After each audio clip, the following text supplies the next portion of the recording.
आज हम loan statement बनाने जा रहे हैं। तो जैसे कि आपने 10,000 का लोन ले रखा है, ठीक है, और आपको कहा गया है कि इसका 2% आपको चार्ज करके पे करना है, ठीक है।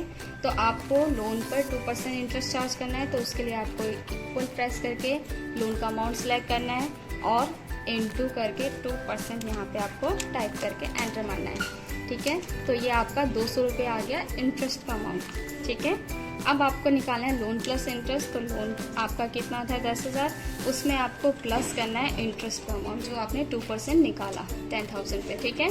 अब बात आती है ईएमआई। ईएमआई को हम कहते हैं किस्त, कि आप ये लोन का अमाउंट कितने महीने में चुका दोगे। बेसिकली आपकी जो ईएमआई बनती है वो 8 महीने की बनती है। इसके बाद आता है कि आपको ये कितने महीने में चुकाना है। तो मैंने लोन प्लस इंटरेस्ट का अमाउंट सिलेक्ट किया है। इसके बाद मेरे को उतने महीने से डिवाइड करना है जितने महीने में आपको सामने से कहा गया इसको चुकाना है, ठीक है। तो आपको बोला गया कि इसको आपको 8 महीने में क्लियर करना है, तो मैंने इसको 8 से डिवाइड किया। अगर आपको बोला जाएगा 12 मंथ में क्लियर करना है तो आपको 12 से डिवाइड करना होगा, ठीक है। तो आपकी 1 मंथ की ये ईएमआई बन के आई है 1275 रुपीज़, ठीक है। तो अब यहाँ पे जो नवीन है वो अगर फर्स्ट ईएमआई अपनी पे करता है तो आपका बैलेंस कितना बचता है लोन का। तो उसके लिए आपको क्या करना है, लोन प्लस इंटरेस्ट में से अपनी फर्स्ट ईएमआई को आपको पे करना है, ठीक है। कितनी आई 8925। अब बात आती है कि सेकेंड टाइम पर अब उसका बैलेंस क्या रहेगा, ठीक है। लोन प्लस इंटरेस्ट का अमाउंट अब उसने अगर फर्स्ट ईएमआई अपनी पे कर दिया तो नेक्स्ट टाइम के लिए जो उसका बैलेंस होगा वो रहेगा 8925 लोन का अमाउंट।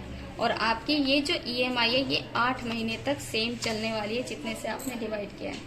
अब आपने सेकेंड मंथ में सेकेंड ईएमआई पे कर दी, तो लोन प्लस इंटरेस्ट जो अब बचा है इसमें से आपको पे करनी पड़ेगी सेकेंड ईएमआई।